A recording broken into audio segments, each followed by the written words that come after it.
Thank you, folks, for joining in. Good morning, good afternoon. We'll be getting started in a bit.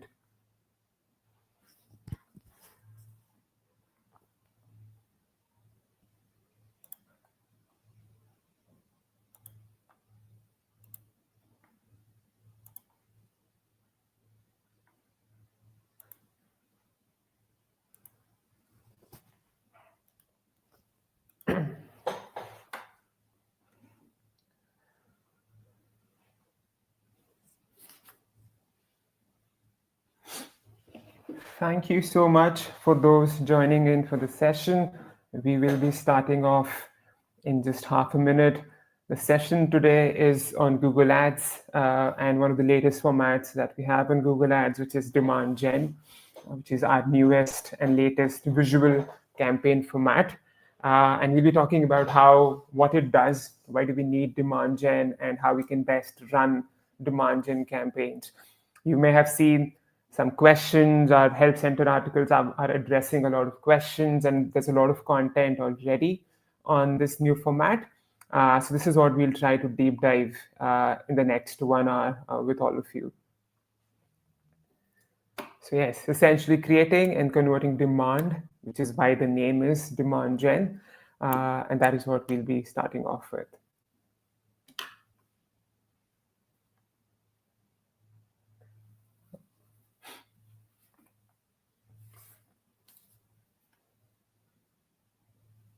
All right, I think we've hit the 2-minute mark. For those who have joined in, thank you once again for being sharp on time. For those joining in, we'll carry forward with the content. This is on Google Ads specifically, and we'll be talking about Demandgen, which is one of the newer formats on Google Ads. I will be presenting. My name is Akash. I am working with the product teams. I work as a product activation lead for Google, which means I get to work with a lot of advertisers, a lot of practitioners and specialists who are joining on the call, helping you with your Google Ads setup, helping you run your campaigns properly. I specifically do it for Demandgen, so hence positioned to speak on the product. And yeah, I've been working with Google for 5 years, mostly in display campaigns and now Demandgen campaigns. And that is what I'll be sharing my experience with all of you in this call today.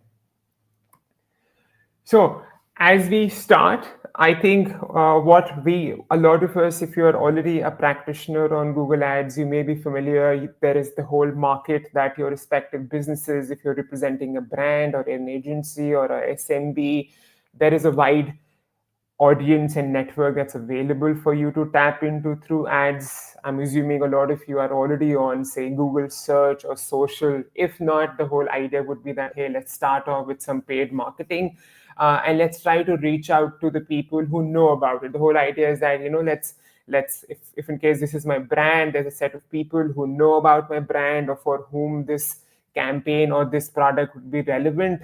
We start reaching out to them through ads.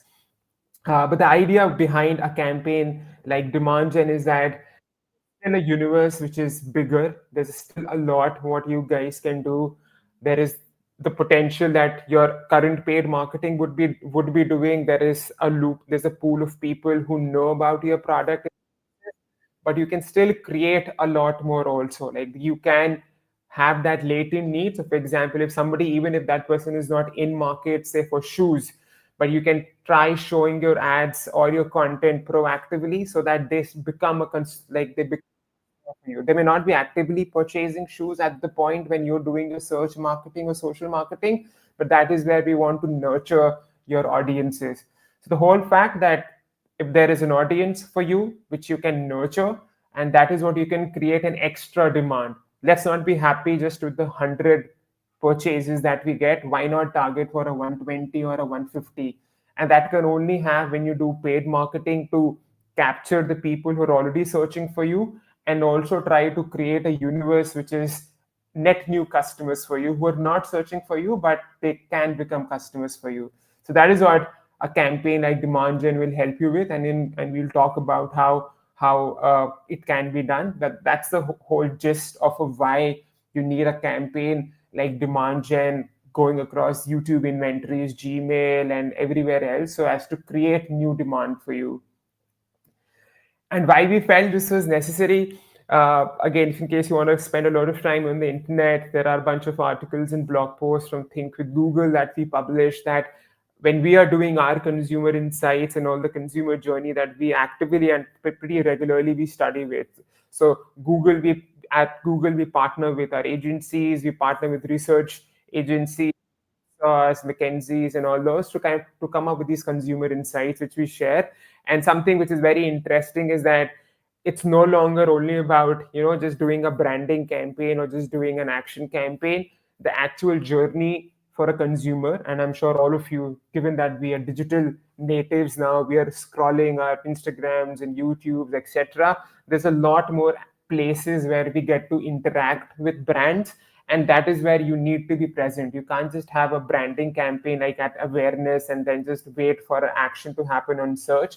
There's a lot that happens in the middle, which is where you continuously need to be there through either your organic content or through your paid marketing. But that is now required because that has changed. It earlier wasn't the case, but now the consumer consumption in terms of their content and in terms of their discovery of brands and products, that has changed. So that's what you can see on the slide. Also, there's a lot happening between awareness and the final conversion, which is where we encourage all of you who are working on Google Ads to have a media plan or a tactic that is able to give you full coverage for across a consumer journey for your respective brands and services. So, as I said, this is where brands need to be there when it matters. It's just not sufficient to just maybe do only search or only social. That, in my opinion, will again give you some results, but those are not the maximum or the full results that you can get. You need to influence a lot of purchase decisions also. As I said, a customer may have a latent need to buy a product or service, but since they haven't been exposed to your content, they haven't been exposed to your offers, they are not converting for you. So the whole idea is that you need to be aware of the journey that consumers take. And what you can see in this whole circle, that they're across everywhere. They're searching, they're there on their emails, they're watching videos, they're on the social networks. So a single person has multiple different touch points, and that is where you need to chase them, or rather just make sure that you, like, at the cost of not like throwing a lot of ads and content, but be aware that where your consumer is consuming content, and which is where you need to be present through both your organic and paid media needs to be there in the right amount. So how do we do it in the Google ecosystem? Like, of course, there's a lot to kind of say that, hey, you've told me that, all my consumers are everywhere, and it can be overwhelming. Like, how do I even start? Do I even have the right budgets for it? Do I even have the right platform for it? So how do I even get to know where my audiences are and where my most relevant audiences are? Also, what is, as I said, certain advertisers or brands may not have all the budget to go everywhere. So you also need to understand that what's the right platform, that, hey, wherein I can close my conversion actions, I can create my demand, and I can get the right audience also, right? So because there's a lot of platforms that are there. So how do we get it? So of course, on the slide, no spoiler alert, what you can do very, very efficiently and effectively on in the Google ecosystem is through YouTube. It's probably one of the most powerful content platform that there is. I mean, without any bias of being in Google, I'm like a heavy YouTube consumer. I usually prefer more of YouTube videos and shorts than I'm probably at that stage of my life where I'm using more of YouTube and not Instagram. I think my Instagram days are gone. I consume more of YouTube. That's my personal share. But this is what we share. This is what we're seeing for other consumers also. The amount of time that we see people are spending on YouTube is increasing. The amount of content and the variety of content that is coming out on YouTube is also much higher. So which gives us the confidence that, hey, this is the platform which can help brands and services leverage a lot of the capacity that this platform has and reach out to most of the audience that you can. As I was saying, it's just a visual representation of where YouTube is versus where other content platforms are. Like, of course, everybody else is also doing great. We've seen massive growth in the Reels and TikTok. But then the fact that YouTube has been there, I think it's one of the oldest content platforms, launched in early 2000s, and which is when after which Meta, Instagram, and TikTok came. So that it also inherits a lot of history. So which is why you see that on your y-axis here are the total number of active users, which are also the highest as of now for YouTube. So again, a very, very large audience base and a consumer base that you can find on YouTube. And the other thing that I was saying, that it needs to be relevant enough for you. You can't just keep uh, just because a platform has a lot of audiences, that should not imply that, hey, you put all your paid marketing budget and everything to that platform. It should be relevant enough for you, and it should also imply that the right kind of audience is engaging on that platform. Like all of these platforms, Snapchat, TikTok, all of them, they have a very certain specific sort of a demographic which engages the most. If in case a brand and service applies there, please, yes, why not? But for a wider range of demographics, I think YouTube invites audiences from all age groups. There are college students, even kids for that matter. Fortunately, unfortunately, kids, college students, young professionals, like senior professionals, and then even senior citizens. It has a wider variety of content and a demographic, and which is what we see, that the x-axis that you see, average time spent per day, that's also 40 minutes. Like it's 46 minutes is the latest number that we have. That's an average user spending on YouTube. So that's like a considerably higher number of amount, because there are long form of videos also. With TikTok and with Instagram, there are short form of videos which are also engaging, but end of the day, it's just a 15-second or a 20-second. You can't really pile up a lot of time there. But with YouTube, the whole beauty of it is that there is genuinely good long form content along with short form content. So that encourages and consumer to spend more time on this platform, and in the right and in the most meaningful way. So that's why it's the most largest and engaged audience, and that is why we felt that there should be better marketing tech for all of you to leverage the power that YouTube has. What we also saw, because of all this engagement that YouTube has, and all the variety of content it has, these are some of the internal studies that we did, and of course in partnership with some of our research agencies, that when the online users, the studies that we saw, that online users get to discover 2x, the probability goes 2x of discovering new products on YouTube versus other social platforms. And that is also because YouTube is turning into a search, like it has already turned into a search engine. For social, it's more of a passive, like you kind of consume the content, the algorithm gives you a lot of content, interesting enough, which matches you, but you're not in a way searching for items. YouTube, after Google, is the second biggest search engine. Like half your queries are probably when you're searching for things in Google. But then for many cases, like if in case you're buying a car, I'm sure you'll watch a lot of videos, a lot of tutorials. If you're into finance, I personally saw a lot of mutual fund videos. I'm searching what's the right mutual fund for me, what's the right equity stock for me. So I'm directly searching into YouTube, which makes it a search engine in itself, and which is why the discovery and the probability of getting discovered of your brand and your service increases, and it's almost double what we see on YouTube compared to social platforms. Uh, Also, in terms of online users, because of the fact that YouTube has more credibility in a way, because it's more sort of a mature platform, it has a different persona than, say, a TikTok. TikTok has a different personality. Snapchat has a different personality. So YouTube has a more mature personality, that it's credible enough. And if in case you are seeing content on YouTube, because there are so many creators, so much of approved and validated content that goes on YouTube, if in case your brand is active there, gets discovered on YouTube, the probability of people buying and finally going on to buy a product and service is also higher. We all see that it's almost very mathematical number, but it's almost 60% plus is where we have seen that people are more likely to buy and actually consume a product if they're discovered on the YouTube platform.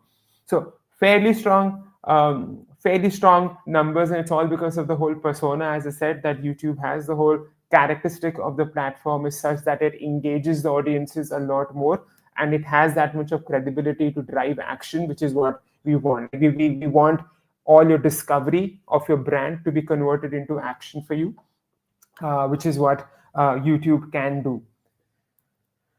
So this is where demand gen comes into the picture. A one-liner, if in case I have to do a key takeaway right in the middle of this presentation for demand gen, is that it is not just helping you convert demand, which is what a lot of performance marketing does, that, hey, I'm converting my demand. Somebody is searching for me, my brand or my service is in my consideration set of a consumer. Let's try to convert it. With demand gen, we have an extra layer that you can create, which means you can reach out via YouTube, via Gmail, via Discover feed. You can make sure that your audience and your target audience is able to see your brand and service before even making a decision to take an action. So create and convert demand is how demand gen sets apart and how it is different from other campaign formats, which is one thing to keep in mind. The other is that you see at the bottom is that, of course, all of our tools now are AI powered, and I think we take pride in the fact that Google is probably the at the frontier of doing a lot of AI innovations. We already had them, like all the AI biddings, AI targeting, audiences, creatives. I think we already had them in Google Ads. It's just that it's now accelerating a lot more. So all our ads are AI powered. You may have heard of Performance Max, and of course, a lot is happening in search term also.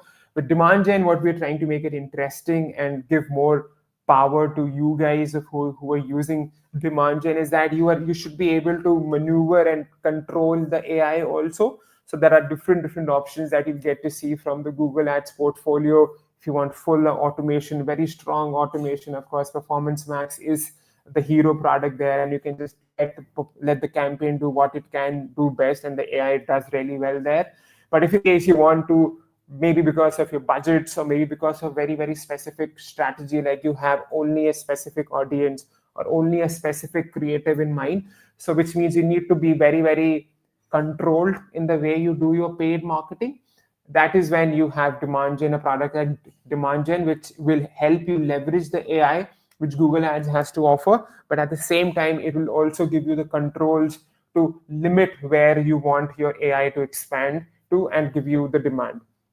So the power of AI, but with controls. That's a subtext, that with controls, if you want the power of AI, demand gen is one of the platforms and one of the campaign formats that can help you do it.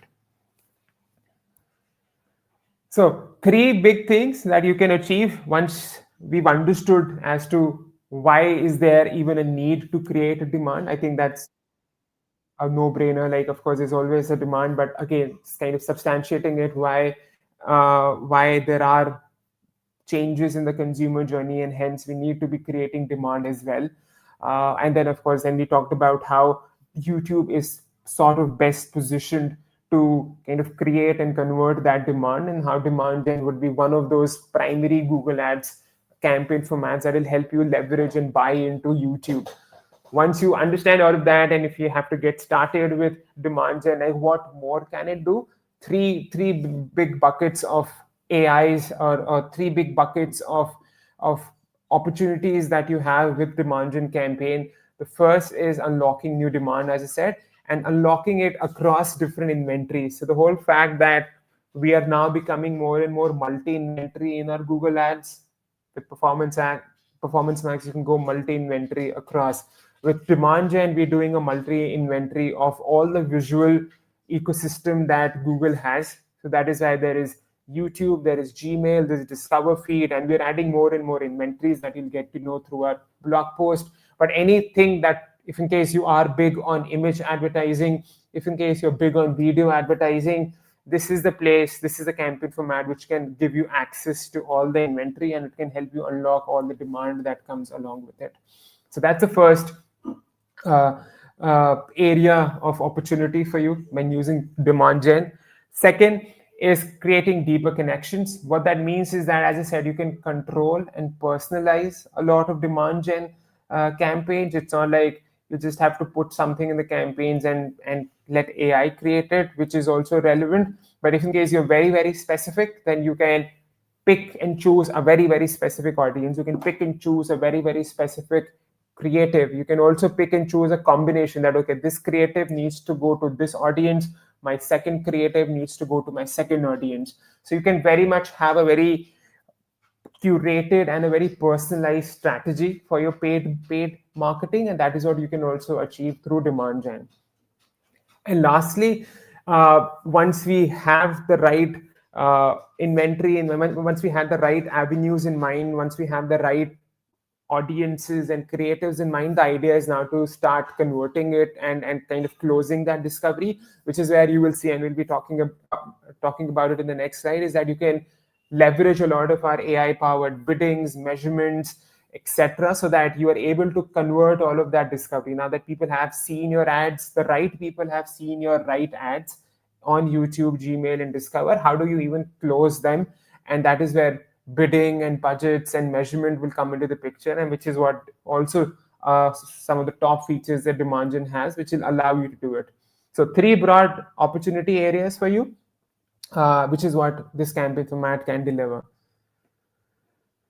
Before we get into, so what we'll do in the next section, this is sort of the first half of the session. The next half, we'll kind of try to go deeper into how we can unlock that. What's the kind of inventory? How do I visualize the inventory that we're seeing? Like, what are the audiences that you're talking about? The creative strategy that you're talking about. So we'll go slightly deeper into the execution piece of it. Some of the best practices that we have for running a demand gen campaign, and some of the measurement that we have. So that will be in the next half of this session. Before that, if you haven't seen this quick video, just a teaser video on what demand gen can do, we'll just play this and go through that.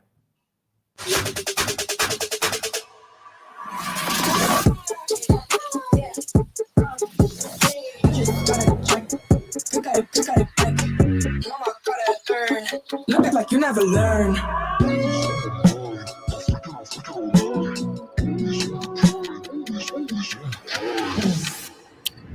Look at me now. Absolutely adorable backpack. Look like you never learn. I was on my mind. I'm freaking online. Always on the grind. Look at me now.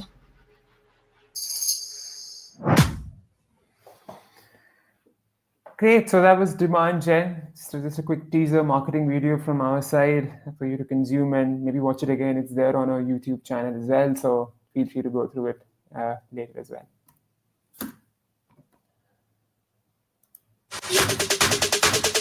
Sorry.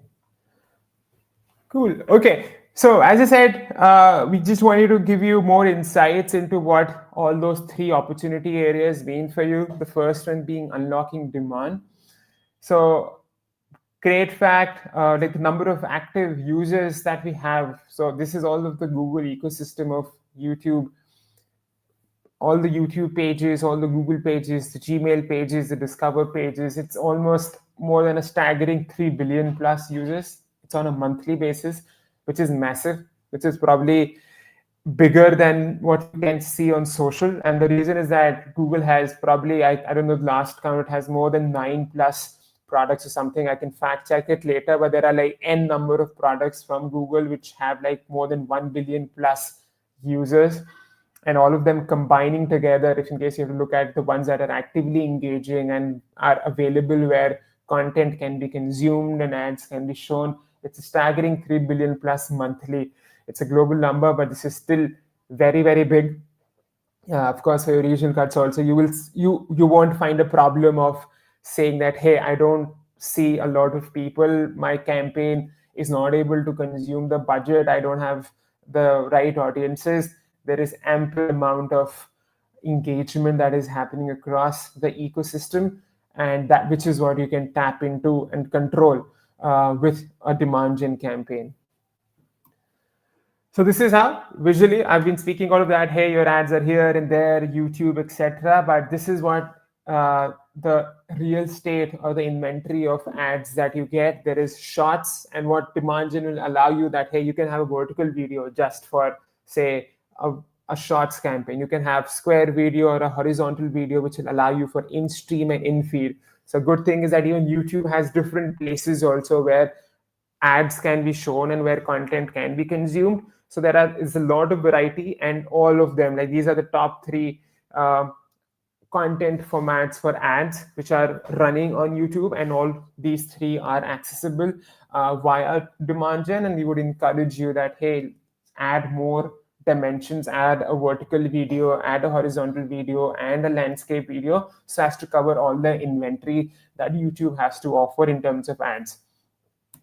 And while that was just not sufficient, this is the extension of it that we don't just want to, and we will not be even limiting your campaigns just to YouTube. Like, what if you have a very different tactic? You want to talk to, say, via email marketing, and Gmail is probably the biggest repository again. So if you want to do Gmail ads, or if you want to do something on Discover Feed, which for Android phones it's there by default, for iOS it needs to be downloaded with the Google app. So Discover, Gmail, and we've recently added Google Video Partners. So these are some of our trusted third-party, all the websites and publishers, and which is where a demand gen can place a video ad which you have on YouTube, but it can go across the internet as well on some of the trusted partners that we have, which are the Google Video Partners. So all of these are visual ads. As I said, you can expand your impact to more visual services. So if in case your brand and your service has a storytelling, has a content-led marketing strategy, which means you want to talk through videos and images, you will get all avenues, you will get all supports, all formats supported on Demandgen, and you will find corresponding inventories and ad spaces for all your content format as well, which will help you in kind of giving you the right access to wherever the demand is for your brand and service. In terms of audiences, we are adding new items on Demandgen as well. So other than the Google audiences that you may have tried with some format or the other, and they're very, very extensive, by the way. Like, if you haven't tried them already, the level of detail that you get through Google audiences. And one thing that I keep saying, that there is a difference when the kind of signals that Google audiences offer you are very unique, because a lot of Google signals are closer to an intent versus an interest. So we usually kind of try to explain that, hey, a lot of audiences on Google are intent-based audiences, and a lot of audiences on other platforms are interest-based. What that means is that if, say, again, taking the shoe analogy, I may be an avid fan of Nike, that I'm wanting to look at all the new launches that Nike has. I'm interested in Nike as a brand. That doesn't mean that as of today I have to buy a Nike shoe. I have sufficient number of shoes. I'm not buying a Nike shoe. So I'm interested, which is where I'll see a lot of content about Nike ads also, but I'm definitely not buying, because that's not my intent. What intent means is that when I start actively searching for it, that, hey, what's the price of a Nike Cortez? Or like when I start talking very specific, and which is where I'm keying in, either I'm searching on YouTube, I'm looking for reviews, I'm looking for bloggers who are talking about shoes, I'm searching on Google as to what's the best price, where can I get it, showrooms, etc., which makes me closer to an intent, which means I'm wanting to buy. And that's the signals that we usually take to create a Google audience, which is what you can leverage. You can add all of them in Demandgen. We have our affinity audiences, in markets, demographic. You can do a lot of combinations with the available Google audiences. You can also remarket, which is also very great, that you can add your website visitors, first-party data, and that is super important. Going forward in the privacy safe and privacy forward, you need to make sure that your first-party data is secured with you, and that is the kind of data that you leverage in all your paid marketing, because that'll be safer for the consumer, for you, and you can create a lot of audiences out of that in any of the marketing tech, and which is what Google also allows you, that website visitors, app users, customer database, if you have, all of that can be retargeted through Google Ads as well, and via Demandgen as well.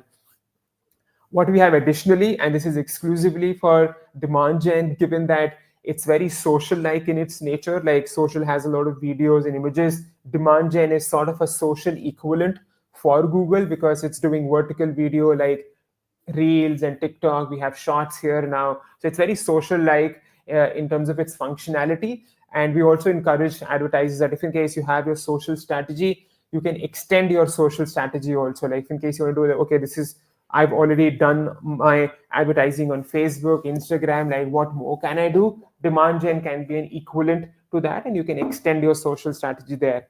And in order to make it easier for you, so that, hey, I get something on social, I do not get it on Google, I think with demand gen, we are closing all of that gap. A lot of functionality that you may see in other social formats, you will find all of that functionality coming into demand gen. The first being lookalike segments. I think this is very, very popular. People who have used Facebook, I think from day one, Facebook has leveraged and has done very well with their lookalike segments.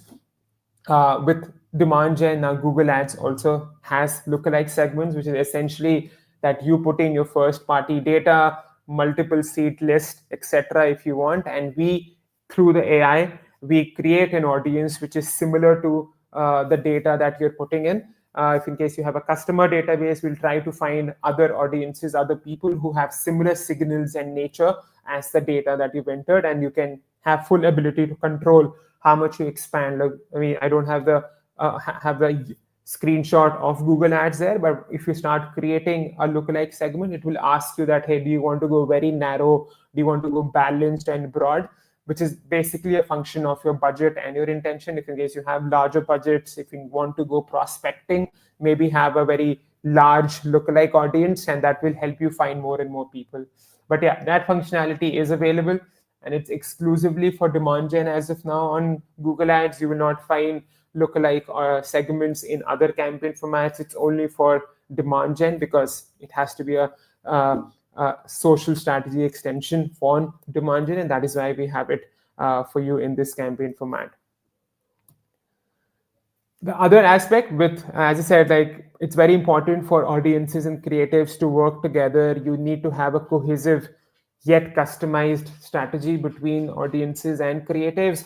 I think we're doing a lot on creatives with demand gen. You will see a lot of gen AI features. They're already coming in. Give your prompts. Ads can very well be created for maybe some of the startups and SMBs. If in case you don't have, say, in-house agencies, or if you don't have designing teams, I think Gen AI can solve that problem for you. Just give them a prompt, keep kind of reworking on that prompt, and you'll probably get the right image for you, which can serve as an ad. So yeah, a lot happening there. But in terms of basics, what demand gen can do for you is that if in case you just want to have a video ad, you can create it on demand gen. If in case it's just an image ad or a carousel ad is where you see a series of images becomes like 8 to 10 cards that can flow into and become an ad. So all of that is possible. You can do video and images, either or. You can do both. We encourage that when you're making a demand gen campaign, try having both video and image ads together so that you can tap into all the inventory that demand gen has to offer. So that capability is available. What you can also do for advertisers and brands who have, say, a retail business, or if you are on travel, if you have a listing of flights and hotels, we also now support any of merchant feeds and travel feeds, if you're familiar with that, which essentially means your catalog of your items that can also be made into ad, and demand gen will support that. What we recently launched is, this is where I was talking about AI with controls, something called like creative preferences. So creative preferences that you can choose which inventory, like in case you're putting a video ad, and if in case you want to do it only on shorts, that you say, hey, my strategy for this particular period is that I only want to do YouTube shorts because I have a vertical video. I may be having my campaigns on TikTok or on Instagram Reels. I want something extension of it. YouTube Shorts is the place where I want to be. You will get that option, and you can choose YouTube Shorts only, and you can run your demand gen campaign on it. So that's called creative preferences. We will also encourage, there's a lot of A/B experiments that you can do, which means if in case you're not sure what creative is working the best, you can create an A/B experiment in the UI, which will, as experiments work, split the cookie half. 50% of your audience sees ad one, 50% sees the other ad, and then you'll get results which ad is performing better. So all of that functionality, controlling the AI, It's very important that you get the functionality to control the AI. So this is one of the places where you'll get to control the creatives, test your creatives, and then make your paid marketing strategy. What we're also recently launching, the fourth point, is partnership ads, because it's YouTube.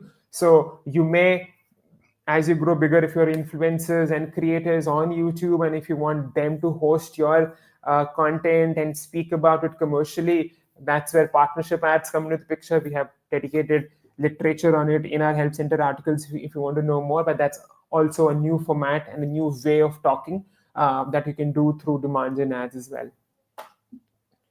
So yeah, that was audiences and creatives, lots of AI with control, and a lot of customization and personalization that you can put into audiences and creatives, which is what sets Demandgen apart. That there's a lot of curation that you can put into a Demandgen campaign, and you can direct the campaign wherever you want. Cool. So next step would be that once we know that, okay, you've told me, hey, okay, these are all the inventories, I will keep.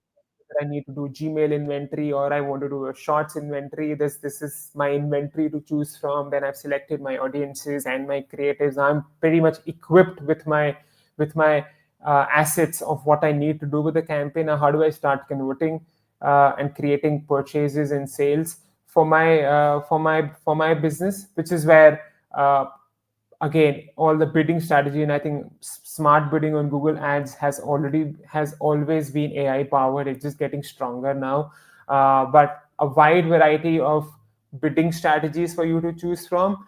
And the good thing, as I said, because demand gen can create and convert both, so these are some of the goals that we've visualized for you, that you can probably cover multiple goals, and there are corresponding bidding tactics that you can have in order to meet those goals. So starting, if in case you're very, very performance marketing focused, that, hey, I need to convert my sales and leads, I want to talk only, say, revenue that I get. So of course you have bidding strategies like target CPA and target ROAS, which I'm assuming a lot of us joining would be familiar if they worked on in the ad space. So return on ad spends, you can target your CPA, you can maximize your conversions. All of those bidding strategies are available, and they will deliver for you.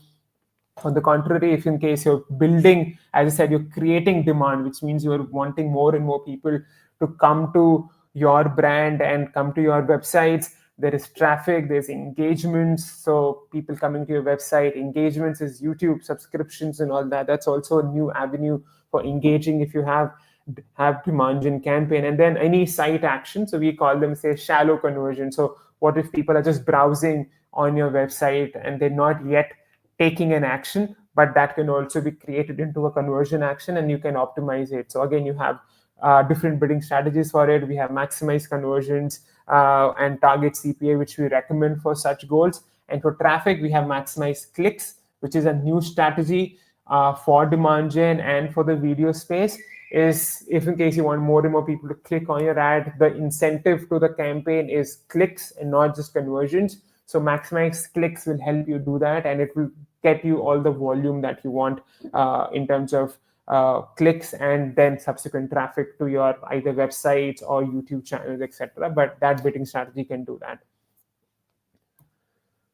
Once we have that, we also encourage the advertisers that, because demand gen has that much of capability and we have that much of confidence on the campaign format and on YouTube and all the ecosystem that we have, that we encourage advertisers to look beyond conversion. Like, let's not just be happy with, hey, I got 100 purchases or 100 leads. There is a lot more that goes around a whole paid marketing campaign, which is what we call beyond conversion, which is where a lot of measurement studies come into the picture, because you can also show that, hey, while there are some direct purchases that are happening in for my brand, but overall my brand awareness, my recall of my brand, people are searching more for it, people are converting more when I'm using a campaign like demand gen format. So all these lift studies. We also have the MMM models, etc. We have attribution support that is now on Google Ads. You can use DDA, data-driven attribution. So all of that functionality supports demand gen, which means if in case you want to test out your campaigns further, that, hey, let's do a lift study, let's check how it is performing on data-driven attribution. Demandgen is compatible with all of that, and you will be able to set up studies. Again, a lot of literature on each of these items in your respective help center articles. You will find resources, and you can reach out to our chat and support teams if in case you're getting stuck. But all of these, do keep in mind that these lift studies and incrementality studies will further prove your point. If in case you're a marketing manager making media plan, if you're working on agencies making media plans for your respective accounts and brands, lift studies can give a +1 to your performance, that hey, you did great with our campaign and you had a lot of incremental effect also, which is what these studies can show. And Demandgen will give you that much of access to all of these lift studies and all the attribution and all the MMM models that Google Ads has to offer. And what we are already seeing because of this, so Demandgen is now closing almost 1 year in the market. It was launched last year around this time is when advertisers started leveraging it. It was slowly rolling it out. It's now fully 100% available to all the advertisers. We're already seeing, of course, a lot of advertisers on our platform use search, and there's now performance max as well. But what a good, very great number that we saw is that almost when people are doing demand gen and search and PMAX, which is basically the whole combination of creating and converting demand, overall they're seeing 14% more conversions. That's the first internal study that we had, that there is an incremental, and it's natural to happen. Going back to the first circle and diagram that I showed, because essentially you're moving from say 100 conversions to 120 conversions, so the maths will support you. You will get more conversions. It will also improve the CPAs of your search and PMAX campaigns, because they don't have to put in that much effort to find new people. Demandgen is doing it for them. So the whole blended result for you in terms of both your conversion count and in terms of your effectiveness of a CPA or a ROAS, we are seeing positive results when all these three campaigns are working together. There is definitely an incremental, and logically so, there is an incremental impact and effect on results when these three combinations are being tried out. What we also saw from a recent Ipsos study that we did, this is when we were comparing Demandgen with a lot of our competitors in social, and we wanted to just know how satisfied, like some of the early advertisers that we have in Demandgen, and almost all of them were pretty much satisfied. We were asking them to compare performances versus on Demandgen and social, and almost 80%, 86%, which is pretty high. Almost 86% of advertisers say that, hey, we were pretty happy with the results that we're getting with Demandgen, and this was in comparison. Almost 75% was who said they're also getting good results on social platforms, but Demandgen therefore had a slightly higher acceptance and satisfaction ratio than the other competitors. So there's good proof till now. We're still in early days of Demandgen, and there's a lot more to happen in next year, but the early numbers and the positive incrementality that we are seeing for advertisers is really encouraging and promising for all of us. So yeah, some numbers to keep in mind, and for you also to try it in your respective tactics. One quick example, of course, there are many that we are hosting on our blog post that you can find. I just specifically wanted to call out Marks and Spencer. I think they really highlight, because this is retail peak Q4. A lot of retail advertisers go on sales and offers. We had M&S was one of the first advertisers who started off with Demandgen. They had a video action campaigns as well, so they did a combination of video action and Demandgen campaigns, and they saw like absurdly very high numbers. We're super happy if you can see the numbers that they reported. Almost 66% decrease in platform CPA, so it was more efficient. They even had higher ROAS of almost more than 186%. And the last metric, which is very important, which I was referring to, that let's not just end our conversations at ROAS and CPA. That's very traditional. They even had higher ad recall, which is a 23% lift for ad recall, which means people who were exposed to this ad started talking about Marks and Spencer, either the products or their offers, a lot more. And a brand lift study can help you prove that. So 3 metrics, which is, I think they did it completely right. They had their ROAS, CPA, and they also had the lift studies to prove how Demandgen has worked.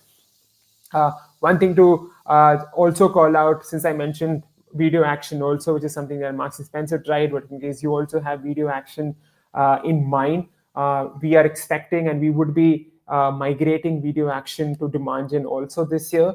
So keep eye out. We will be announcing it. There will be blog post of it. There will be sufficient guidance for you in the UI once that migration happens. But yes, video action and Demandgen, essentially they are video campaigns and ad formats on YouTube. So we're bringing it all together so as to not make things confusing for you. All of that would be rolled into Demandgen in 2025.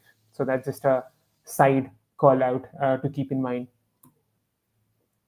Great. Lastly, just the next 2-3 slides before we close the session. Once we know what are some of the new things and what's new with Demandgen, a broad guidance and best practices of how we should then be running a campaign. 3 things to keep in mind. I'll not go through this a lot because it seems very straightforward.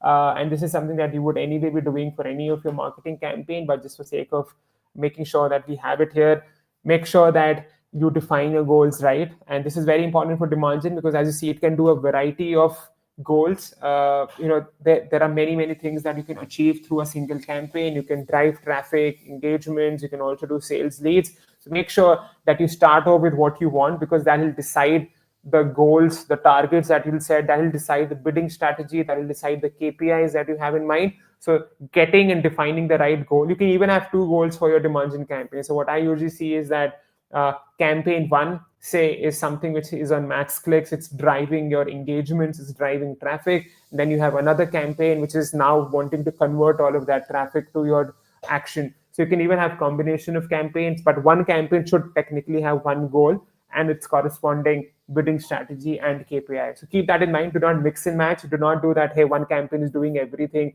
at the same target. There will be different KPIs. There will be different bidding strategies for different goals. So that is an important thing to keep in mind.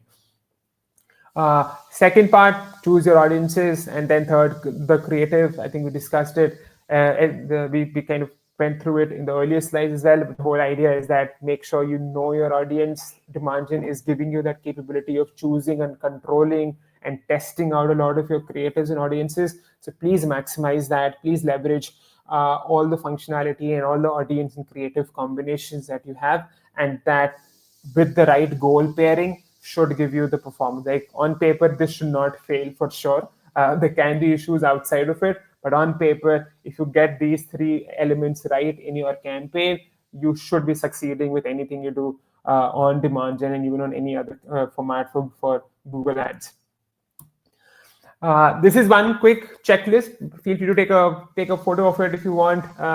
Just the basics to keep in mind when setting up a Demandgen campaign. Of course, there would be more nuances and more details, and I think we also have one of the Help Center articles which kind of details each of the best practices that we have for Demandgen. But just to getting started, like this is a basic checklist that you need to keep in mind when getting started. Five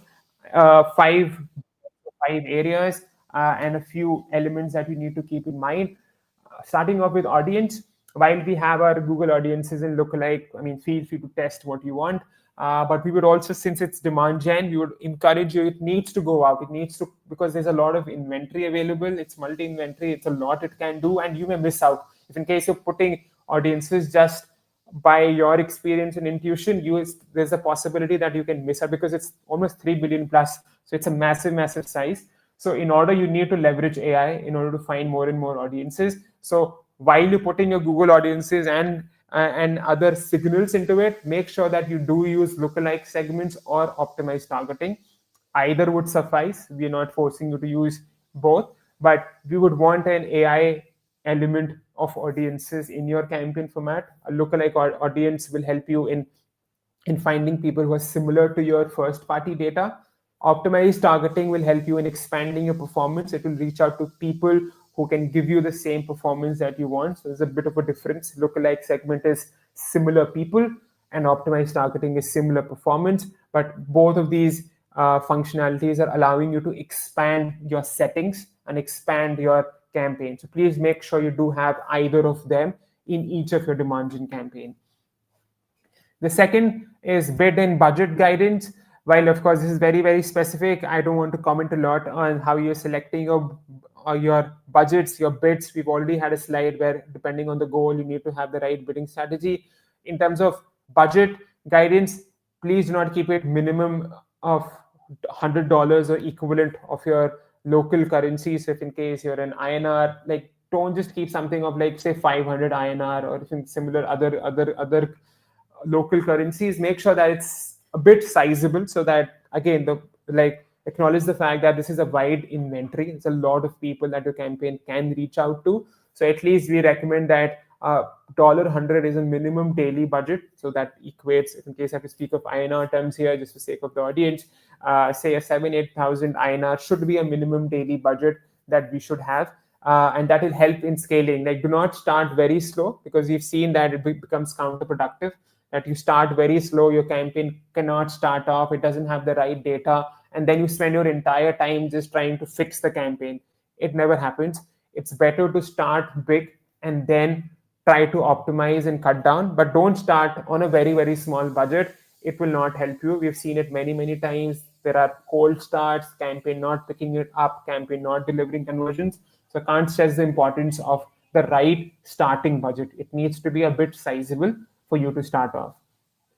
For bids, please take guidance of what we discussed. And also, if you have social campaigns, since as I said, Demandgen is a social extension on Google Ads. So if in case you have something very similar on your, say, Meta, Instagram, or TikTok or Snapchat campaigns, you can carry forward. Like you can test out similar bid targets on Demandgen as well. So that's on bid and budget. Third is creative guidance.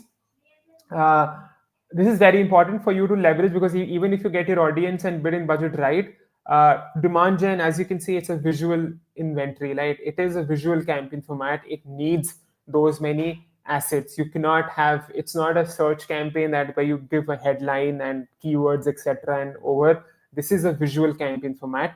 So make sure that if in case it's visual, you have at least one image. Basic, of course, our best practice is that you need to have a rule of three, which means 3 images of all aspect ratios, 3 videos of all aspect ratios, 3 portrait, 3 square, 3 landscape, so that the AI can work and give you the right combinations. But if not, I know it becomes difficult at times, 3 into like 9 videos and all that, it's much of an effort. But so what that, as a minimum, you need to have one image at least in your demand gen video, in your demand gen image ad. You need to have one horizontal video and one vertical video when you're making a video ad on demand gen, and this will let you access all the inventory that demand gen has to offer. So please make sure that there is this minimum is met when you're creating a demand gen campaign. Fourth is a bit nuanced and advanced, but as I said, if in case you want to go beyond conversion, there has to be measurement capability in your campaign, in your website, so that you can do all of that. First basic is, I mean, is like super zero, you already have it, but just for sake of if somebody has missed it, conversion tracking on all of your pages for your website, the Google tag, the Google remarketing tag that is there, make sure that it's there in your HTML code for each of your pages so that we can kind of the consumer journey that we're talking about, we're able to understand that consumer journey better and give you back that performance. So very, it's sort of a basic for you to have before starting any paid marketing campaign for that matter. The other two, enhanced conversions and data-driven attribution, these are advanced topics. But quickly, enhanced conversions is that it helps Google Ads in modeling and finding the right, because there are, as you would know, that there are privacy limitations at place where we have to really model the conversions wherein we don't have sufficient data. So we need to have enhanced conversions so that your reporting becomes better, or else you may see that while your campaign is converting a lot of conversions, but it's not reporting it back. So make sure that you get all of your performance reported back in Google Ads. You need to have enhanced conversions, and that's a setting that you can find out. Again, the UI screenshot should be there in Help Center articles, but make sure there's enhanced conversions. And then there's data-driven attribution, which is also an advanced topic. But I think for those who are matured enough who understand that because Google Ads has multiple ad formats, there is search, PMax, there is video, BRC, VBC, data-driven attribution is ideal so that the right campaign gets the right credit for the conversion. Because it's possible that as a single person, I see I see a Google video ad, then I see a Google Demandgen ad, then I see a Google search ad. So it's a whole journey that I'll have as a Google customer, and I need to give the right credit to each campaign format, which is what data-driven attribution does. So make sure that that is also selected. Demandgen is compatible. You will have it in your account settings. Both of them are account settings. Enhanced conversions and data-driven are not Demandgen specific; they are your account specific. So these settings are applicable at your Google account level and not at Demandgen, and which is what we're encouraging, that have these settings enabled for all of your Google ads. And lastly, is once you have all of this basic setup done in terms of managing the campaign, do not take hasty decisions.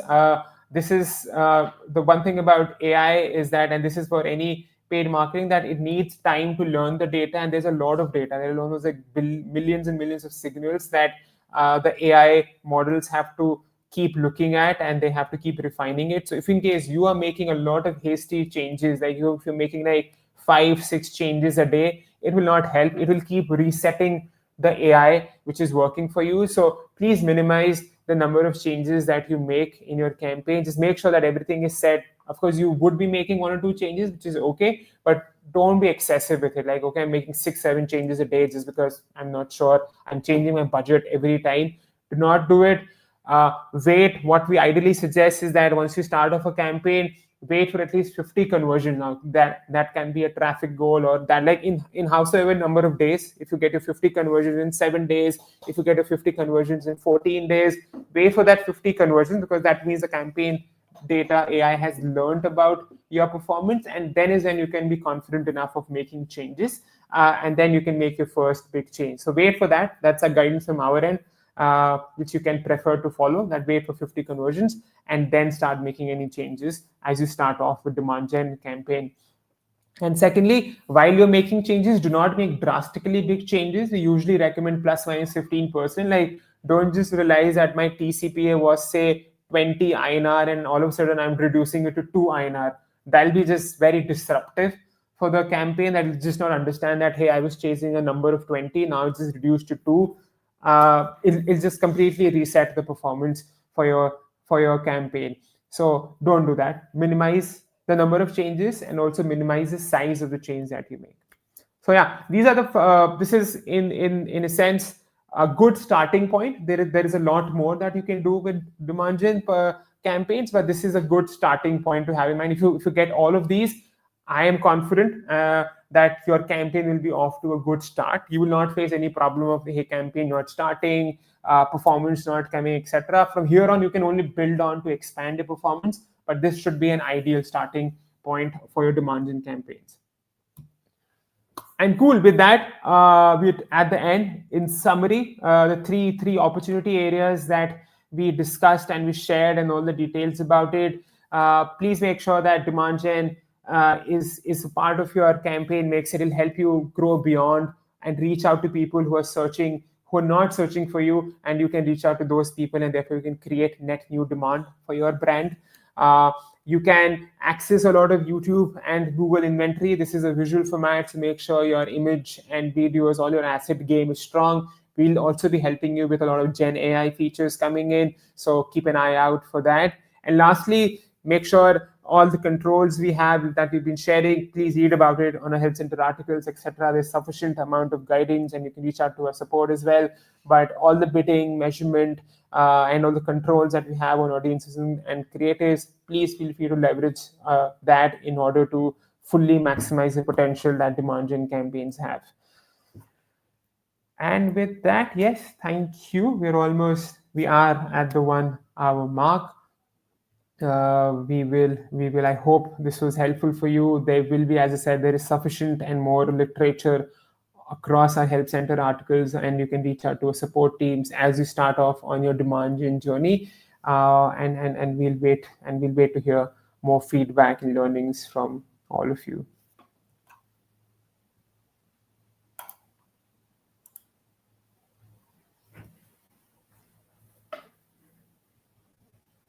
Thank you so much.